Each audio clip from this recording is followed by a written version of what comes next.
Wow, it's been so easy using Anchor for my podcast needs. I can edit it very easily on my cell phone. I can also use it on my computer, which is great. I can upload new pictures for each podcast if I need to. And the thing that I really appreciate it as a fledgling podcaster is that it's free. So I highly recommend it.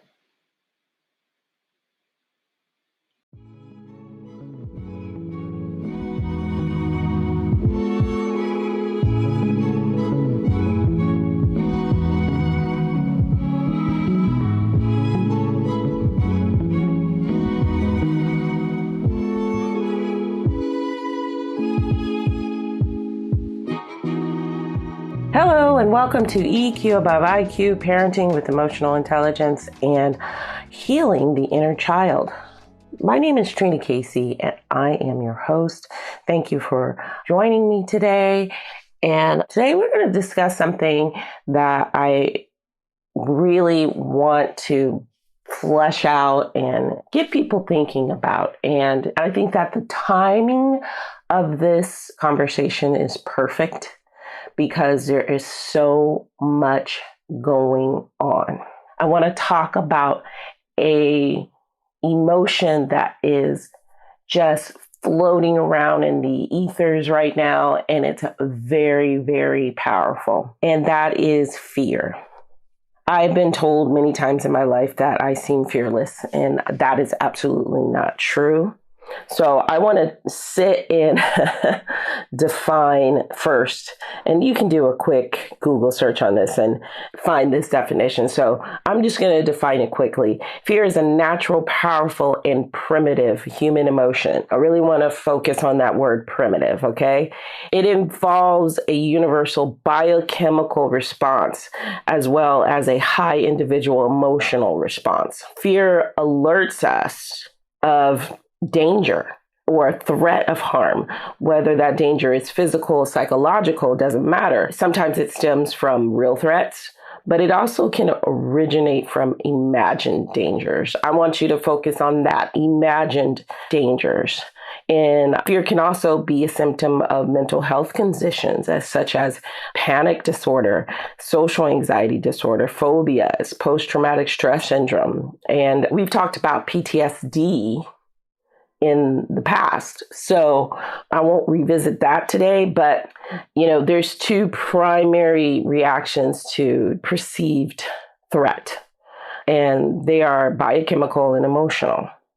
And right now I'm going to be talking about the emotional aspect because obviously I work in emotional intelligence, and that's where I really want people to get underneath. And I think that it is the most powerful tool to get underneath all of the emotions to really figure out what's going on. The emotional response to fear is highly personalized, because fear involves some of the same chemical reactions in our brains that positive emotions like happiness and excitement do. So feeling fear under certain circumstances can seem like fun, like when we go on a roller coaster and that whoosh of going down makes us scream with glee and we're like, woohoo, yeah, Fear can also give you a pump of adrenaline, like in people in extreme sports, like jumping out of a plane and everything. So we have this love-hate relationship with the concept of fear, because fear can create these amazing pumps in our body and our hearts, but there's also a negative aspect of it that can also psychologically and physically harm you, of course. Sometimes people get scared to death, where you actually have chest pains and tremble, get an upset stomach, have shortness of breath, rapid heartbeat. These are symptoms that we attribute to anxiety a lot. When you're sweating and you're just like, oh my God, I can't think straight. What do I do? Feelings of being overwhelmed. We've all been there as well. We've all been there. But they can lead to all kinds of phobias, fear of heights, fear of just strange things. And so what is really causing the fear, especially right now? I mean, as we are watching socially, seeing hundreds of Black people and Asian people and Latino people being murdered by police, I often hear, well, if that person would have complied. Here's the thing about fear. Fear doesn't help you think straight. Fear does the opposite of that sometimes. Fear actually makes you not hear very well because you want to flee.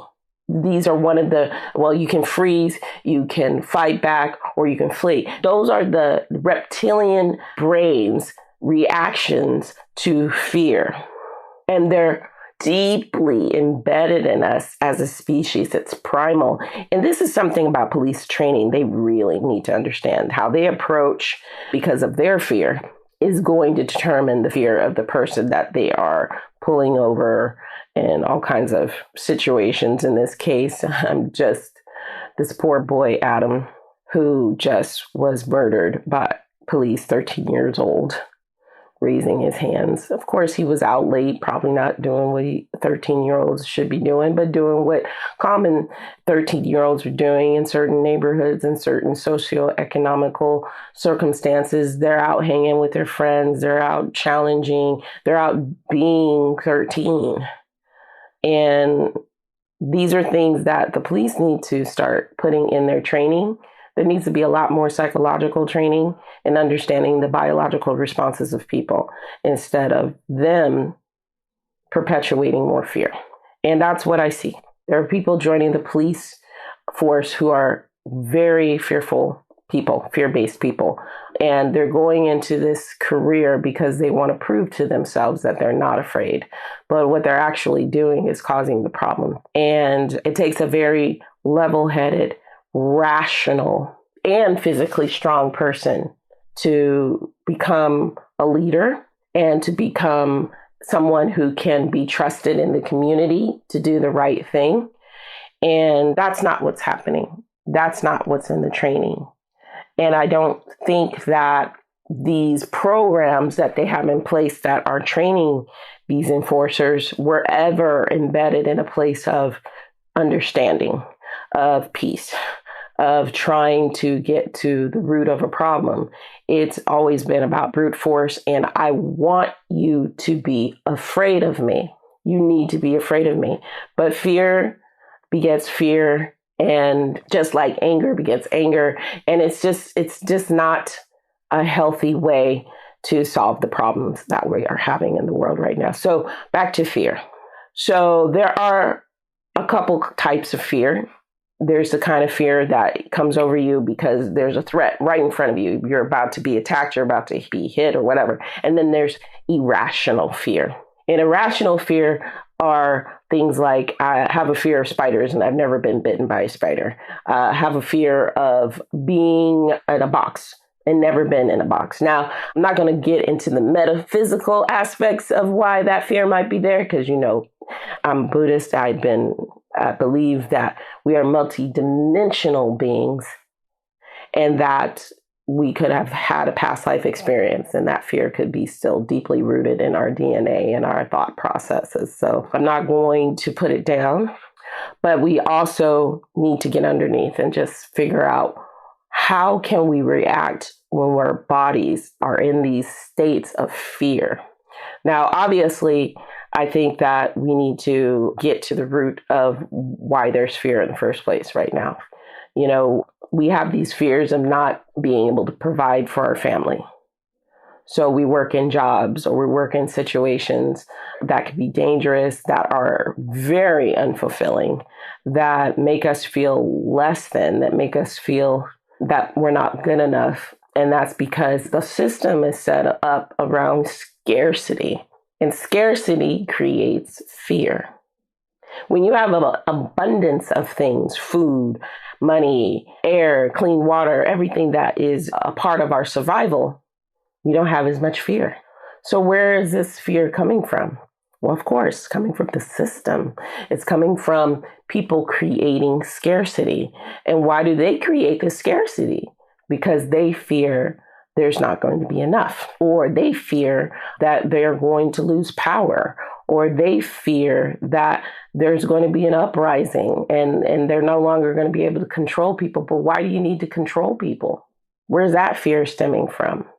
So as you can see, it's a spiral. As you can see, it's kind of a dark rabbit hole that continues and perpetuates and perpetuates. But all it takes is one person in your generational line to break that concept of what fear is and be courageous, be brave, to work past the fear, to push up against what the social norms are in order to get to a place of truth about what is.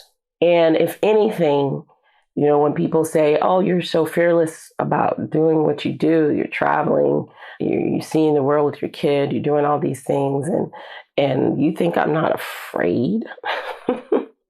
That's very, very kind, but I don't think anybody can go into new and unfamiliar territories time after time and not feel a little bit of anxiety and doubt and everything. But you know what I do? I go back to my bigger purpose and motivation and ask myself the question, why? Why am I doing it even though I'm afraid to do it? Why am I separating myself from friends and family that I hold dear to my heart and go to adventure and seek and understand? Well, I just answered the question. Ever since I was a child, I have always wanted to know why. All children do. But what we have created in the system of the world is this quick Band-Aid to answer the question why. We created religion to answer the question why. And that was never enough for me. I wanted, to me, that was something written by somebody else who before me, who died. That's not living my experience. That's not living my journey. That's their answer to why. It's not necessarily my answer to why. And it may not even be the truth to the why, because that why was thousands of years ago. That situation was thousands of years ago. That's not my why now. It was a why of somebody else who wrote it. You see, we are all individual beings trying to coexist. We are in a world that's not built to dismiss fear. It is an important biological function because it does keep us alive. It does. But when we get into these situations that we have right now in the world with the George Floyds and Dwayne Wrights, and I see babies getting murdered because of fear, their response to fear, the supposed responses to fear that people don't understand, I feel like we really need to dig underneath and deeply. Why are we being policed so harshly in the world? Why? My answer to that is that somewhere, sometime, some person or persons discovered just how powerful the human being is, the human consciousness is, our ability to create, our ability to imagine, our ability to vibrate and connect with each other is very, very powerful. And if you don't have fear in place, you can't control the majority. So the minority, the people that we have elected to leaders or we have given power to, know this, and they want to continue things as they are because they benefit both monetarily, socially, everything. They benefit. They get the largest cut of all of our imagination and creation and hard work that we put into creating this reality and this countries, I won't even say US only, countries all over the world. It's a minority that benefits, not the majority. Even though the majority starts making these shifts and starts awakening and starts doing things in order to rise above the rank of peasant, something always happens to trigger fear. And now that's something that I can think of presently is COVID. And I'm not saying it isn't real. I think it is a real virus. I think that it's something that has probably come around. It seems to come around every 100 years. If you don't notice the pattern, there it is. Go check it out. Look it up. Not going to get into it. But every so often, when people are starting to really awaken to their power, to their manifestation abilities, we get squashed by something big and seemingly overwhelming and uncontrollable. And we're like, help. And I honestly don't think that is something that is natural. I think that's something that is being created. And that creation keeps us in our place and keeps us in our vibration of fear. Because if we get out of a vibration of fear, we are so much more powerful. We are so much more fearless. We try things more. We create more things. We benefit individually more. Once we get away and we push back against the norms that are in place in front of us. This, obviously, episode is about healing the inner child more than parenting. But this is an example that you can show your children how you persevere, how you challenge, how you push up against these ideas and concepts that would keep you weak, that would keep you as an experiment, that would keep you feeling powerless. I'm going to say to you from the bottom of my heart, you create your powerlessness if you do not love yourself. Once you start to really look at yourself, appreciate yourself, have compassion for yourself, love yourself, you start seeing the patterns. You start seeing what's wrong in the world. And the fear may be there. The fear may be there, but you do it anyway. You see, we live in a world that is a perpetual state of fear that is being created by a few. I want you to think about that. I want you to digest that. And you see the biggest innovations, people who come out with things like, first of all, free energy.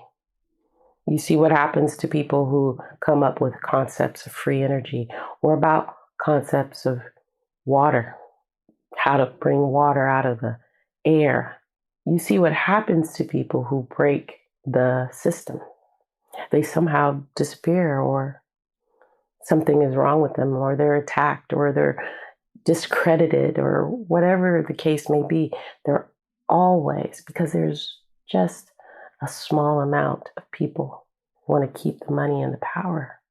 And if you break that, you break the fear. Fear is profitable, you know. I have fear for just making that statement public to you right now. I have a 10-year-old. I have people to take care of. And I'm not going to say conspiracy theorist or anything like that. It's just logical. If you just look at it the way it is, it's absolutely logical. But here's what will happen.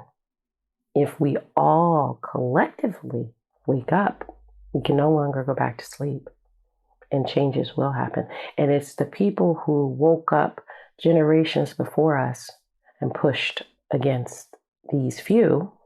And I'm not going to get into who I think they are and blah, blah, blah, because the few become the many over time, because we help push forward their agenda unconsciously.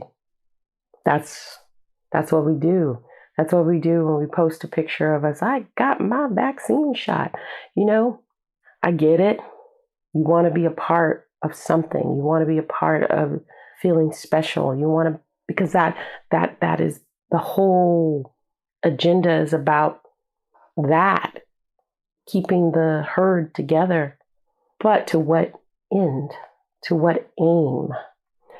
I haven't been vocal about vaccines, but I posted something recently on Facebook just because it just kind of hurt seeing how people were being puppeted around this.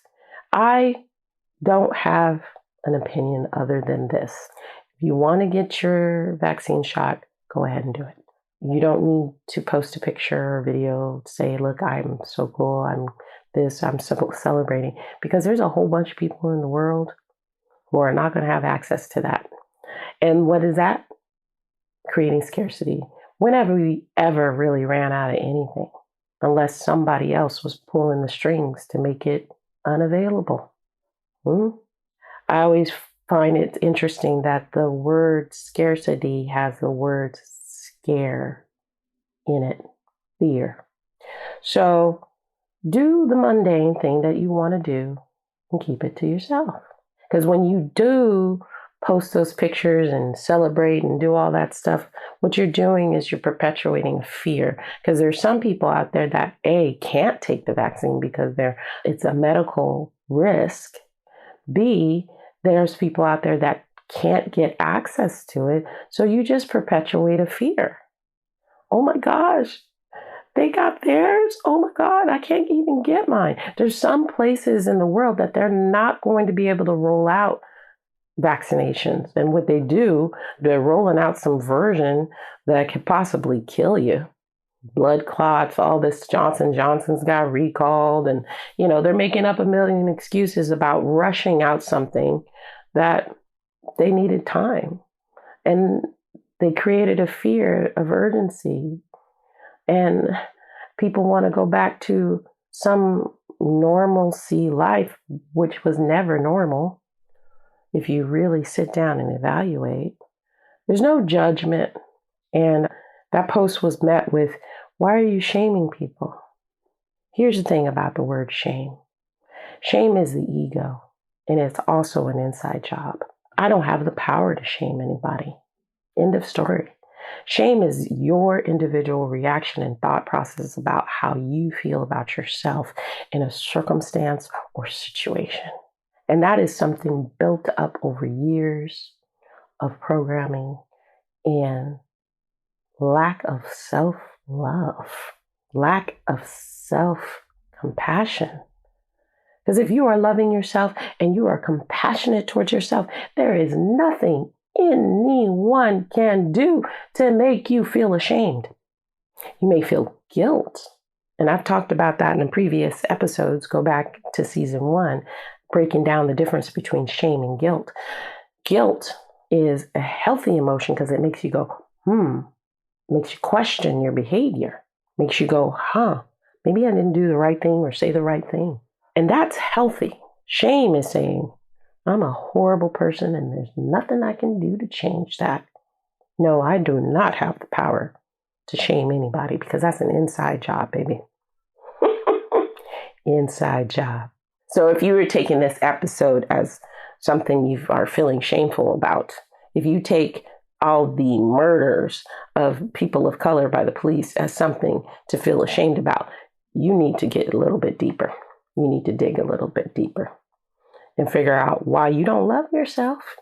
As part of the reason why I started coaching, because I want people to figure out why they don't love themselves, why they can't be compassionate towards themselves, and therefore pass that trauma onto their own children and everybody else they touch. I'll say it again. We are all children walking around in adult suits, trying to figure this out, pretending we haven't it figured out, while we spread our trauma to everyone we meet, especially our children. So, like I said, shame is an inside job. So be careful with that use of that word, shame. So I hope you enjoyed this episode. I hope if you are enjoying our episodes, please go support us at thisreallifebooks.com. In the podcast section, you can find all of our old podcasts. Plus, you can find a button that says support. And this helps me continue doing what I'm doing because I don't have the technical skill to edit these babies. So I have to pay somebody to do that. And also I want to continue writing the books that I am that help teach emotional intelligence. And I got bigger plans, people. I got bigger plans that I want to put out into the world in order to create a more loving world where we're loving ourselves and each other more profoundly. And all that takes money. System in which is built our lives on is monetary, and I work within that system the best I can, and I work outside of it as often as I can. So if you know people who can hook a sister up, you send them my way. Anyways, I really do appreciate your listenership. Please share these episodes. Please check out the services and products we have on thisreallifebooks.com. They really help make an impact and change in this world. And especially, I love pink right now. We have a lot of legislators writing things to stop people from living their best life and being who they are. So I hope you have a blessed day, and thanks for listening.